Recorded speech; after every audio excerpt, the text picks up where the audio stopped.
வணக்கம் friends, welcome to SC solution.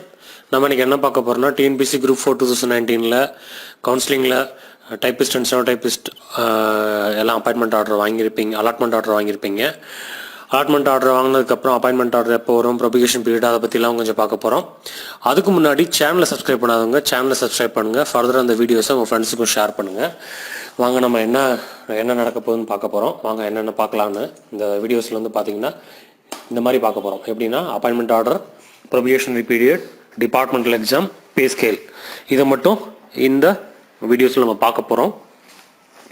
வாங்க appointment order பற்றி என்ன ஒரு டேட்டான்னு பார்ப்போம்.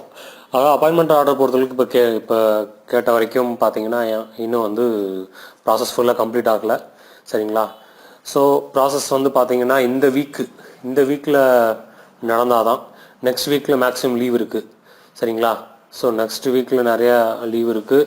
ஸோ ப்ராசஸ் இந்த வீக்கு நடந்துச்சுன்னா அடுத்த வீக் கொஞ்சம் ஃப்ரீயாக, அடுத்த வீக் கொஞ்சம் லேட்டாகும். So maximum last week of January வந்து டிஸ்ட்ரிக்ட் வைஸ் வேகன்சிஸ்க்கான சான்சஸ் இருக்குது. இந்தபடி பார்த்திங்கன்னா நேராக வந்து உங்களுக்கு வந்து டிஸ்ட்ரிக்ட் வைஸ் வேகன்சியில் எந்த ஒரு பிரச்சனையும் இருக்காது.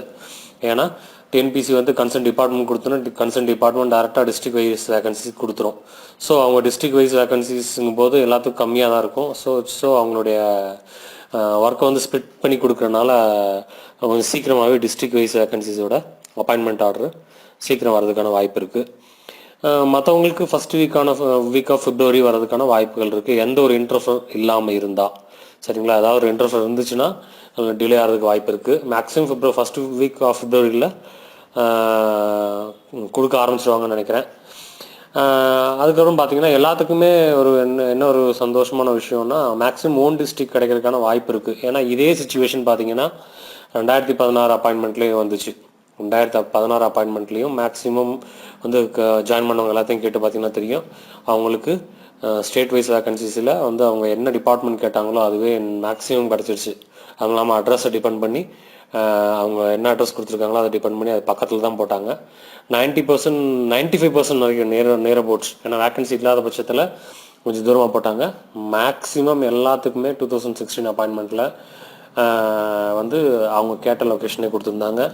அதுவும் இல்லாமல் எலெக்ஷன் வேறு வரப்போகுது. ஸோ சீக்கிரம் வந்து அப்பாயின்மெண்ட் ஆர்டர் கொடுக்கறதுக்கான வாய்ப்புகள் நிறையா இருக்குது.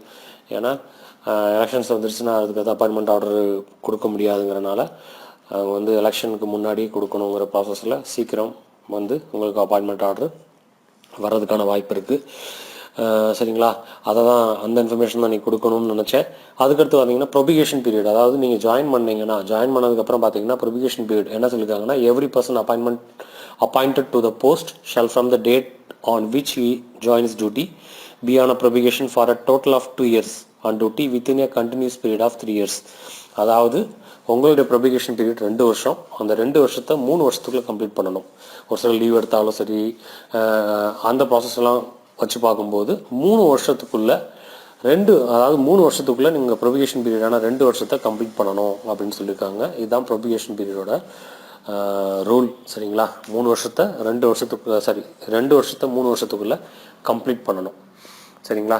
அதுக்கடுத்து பார்த்தீங்கன்னா டிபார்ட்மெண்டல் எக்ஸாம் பார்த்தீங்கன்னா நீங்கள் ஜாயின் பண்ணதுக்கப்புறம் ஒவ்வொரு டிபார்ட்மெண்ட்டுக்கும் தனித்தனியான ஒரு எக்ஸாம்ஸ் இருக்கும். ஒரு சில பேப்பர் இருக்கும், அதை நீங்கள் கிளியர் பண்ண வேண்டியிருக்கும். அதை பின்னாடி நம்ம வீடியோஸில் பார்ப்போம். அதாவது ஒரு டிபார்ட்மெண்ட் எக்ஸாம் வருஷத்துக்கு 2 தடவை இருக்கும். மே மாதமும் டிசம்பர் மாதமும் ஒவ்வொரு இயர் நடக்கும். மே மாதம் அண்ட் டிசம்பர் மாதம். ஸோ நீங்கள் ஜாயின் பண்ணிங்கன்னா மே மாதம் எழுதி சீக்கிரம் பாஸ் பண்ண பாருங்கள். பொதுவாக பார்த்தீங்கன்னா அப்ஜெக்டிவ் டைப் வந்து 80% வித்தவுட் புக்ஸ் 2 மணி நேரம், மினிமம் பாசிங் மார்க் 36. டிஸ்கிரிப்ட் டைப் பார்த்தீங்கன்னா 20% இருக்கும், வித் புக்ஸோடு எழுத வேண்டியிருக்கும்.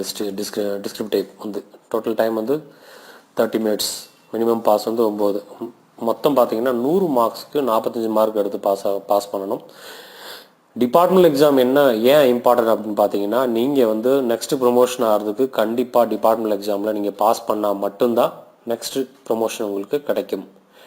நீங்கள் வந்து ப்ரொபிகேஷன் பீரியடும் கம்ப்ளீட் பண்ணணும், உங்களுடைய எக்ஸாமினேஷன் நீங்கள் பாஸ் பண்ணணும். அப்போ தான் நீங்கள் வந்து அடுத்த ப்ரொமோஷன், அதாவது டைப்பிஸ்ட் வந்து அடுத்த அசிஸ்டண்ட் ஆகிறதுக்கு இந்த கண்டிஷன்ஸ் கண்டிப்பாக அவங்க ஃபுல்ஃபில் பண்ணியிருக்கணும். சரிங்களா? அதுக்கடுத்து பார்த்தீங்கன்னா பே ஸ்கேல். மெயின் வந்து பே ஸ்கேல்னு பார்த்தீங்கன்னா இதில் வந்து பேசிக் பே டைப்பிஸ்ட்டுக்கு பார்த்தீங்கன்னா பேசிக் பே 19,500 ரூபாய், ஸ்டெனோக்கு 20,200. இப்போ டியர்னஸ் அலவன்ஸ் வந்து 17% ரேஷியோவில் கொடுத்துட்ருக்காங்க. ஸோ அதுபடி பார்த்தீங்கன்னா 17% போது 3,315 ரூபா டைப்பிஸ்ட்டுக்கும், ஸ்டெனோக்கு 3,502 ரூபா இருக்கும். அதுக்கடுத்து பார்த்தீங்கன்னா HRA ஹவுஸ் ரெண்ட் அலவன்சஸ், அது வந்து ஒவ்வொரு சிட்டிக்கும் தகுந்த மாதிரி வேரியேஷன்ஸ் இருக்குது. சென்னையில் பார்த்தீங்கன்னா 1,800 ரூபா. அதுக்கப்புறம் மதுரை இந்த மாதிரி செகண்ட் கிளாஸ் சிட்டிஸில் பார்க்கும்போது 1,200. அதுக்கப்புறம் 800, 500, 350 சொல்லிட்டு ஒரு ஸ்லாப் வச்சுருக்காங்க. அதை பற்றி நம்ம பின்னாடி பார்க்கலாம். ஸோ 1,800ங்கிற ரேஷியோவில் நம்ம போவோம். அதுக்கடுத்து சிட்டி கம்பேஷனட் அலவன்சஸ் சென்னைக்கு 360, மற்ற சிட்டிஸ்க்கு 180 அப்படிங்கிற சீக்வன்ஸில் இருக்குது. அதுக்கடுத்து பார்த்தீங்கன்னா ஸ்பெஷல் பே பார்த்தீங்கன்னா டைப்பிஸ்ட்டுக்கு 240 ரூபா, ஸ்டெனோக்கு கிடையாது. பட் ஆனால் டிஸ்ட்ரிக்ட் கோர்ட்டில் வேலை பார்க்குற ஸ்டெனோக்கு மட்டும் 600 ரூபான்னு சொல்லியிருக்காங்க. அதுக்கடுத்து மெடிக்கல் அலவன்ஸ் எல்லாத்துக்கும் 300 ரூபா டோட்டலாக எல்லா டைப்பிஸ்ட்டுக்கும் ஸ்டெனோக்கும். மொத்தம் உங்களுக்கு கிடைக்க வேண்டிய டியூஸ், அதாவது மொத்தம் கிடைக்க வேண்டியது 25,515 ரூபா டைப்பிஸ்ட்டுக்கும், ஸ்டெனோக்கு 27,162 ரூபான்னு வரும். அதுக்கடுத்து பார்த்தீங்கன்னா சிபிஎஸ், அதாவது கான்ட்ரிபியூட்டரி பென்ஷன் ஸ்கீமில் டிடக்ஷன் வந்து 10% ரேஷியோ படி பார்த்தீங்கன்னா 1,950 ரூபா டைப்பிஸ்ட்டுக்கும், ஸ்டெனோக்கு 2,020 ரூபா. அப்புறம் ஃபேமிலி பெனிஃபிட் ஃபண்டுன்னு ஒரு 60 ரூபா கட் பண்ணுவாங்க, 2 பேர்த்துக்கும் காமன். நியூ ஹெல்த் இன்சூரன்ஸ் ஸ்கீமுக்கு 180 ரூபா, 2 பேருக்கு 180 ரூபா. அப்போ டிடக்ஷன் பார்த்தீங்கன்னா 2,190 ரூபா. அங்கே வந்து ஸ்டெனோக்கு 2,300 ரூபா. நெட் சேலரின்னு பார்த்தீங்கன்னா ஒரு டைப்பிஸ்ட்டுக்கு சென்னையில் ஜாயின் பண்ணாங்கன்னா 23,325 ரூபா, ஸ்டெனோக்கு 24,862 ரூபா இன்றைக்கி ரேஞ்சுக்கு. அதாவது இது வந்து டியர்னஸ் அலவன்ஸ் 17% இருந்தால் சரிங்களா. இதுதான் அவங்களுக்கு கொடுக்க வேண்டிய இன்ஃபர்மேஷன்ஸ். அதுக்கடுத்து பார்த்தீங்கன்னா சேனலை மறக்காமல் சப்ஸ்கிரைப் பண்ணுங்கள், இந்த வீடியோஸ் உங்கள் ஃப்ரெண்ட்ஸுக்கும் ஷேர் பண்ணுங்கள். நெக்ஸ்ட் டாபிக் பார்த்தீங்கன்னா என்னென்ன லீவ் உங்களுக்கு அப்ளிகபிள் இருக்குது, என்ன ப்ரமோஷன் அவனியூ அப்படிங்கிறத பற்றி பார்க்க போகிறோம். இன்னும் நாளைக்கு 2 நாளுக்குள்ளே நான் வந்து உங்களுக்கு இந்த வீடியோஸ் அப்லோட் பண்ணிடுவேன். சேனலை மறக்காமல் சப்ஸ்கிரைப் பண்ணுங்கள், இந்த வீடியோஸ் உங்கள் ஃப்ரெண்ட்ஸுக்கு ஷேர் பண்ணுங்கள். ஏதாவது கொரி இந்த என்னோட வாட்ஸ்அப் நம்பர் 9442648141 வாட்ஸ்அப் பண்ணுங்கள். Okay friends, by from S3 Solution. Thank you for வாட்சிங்.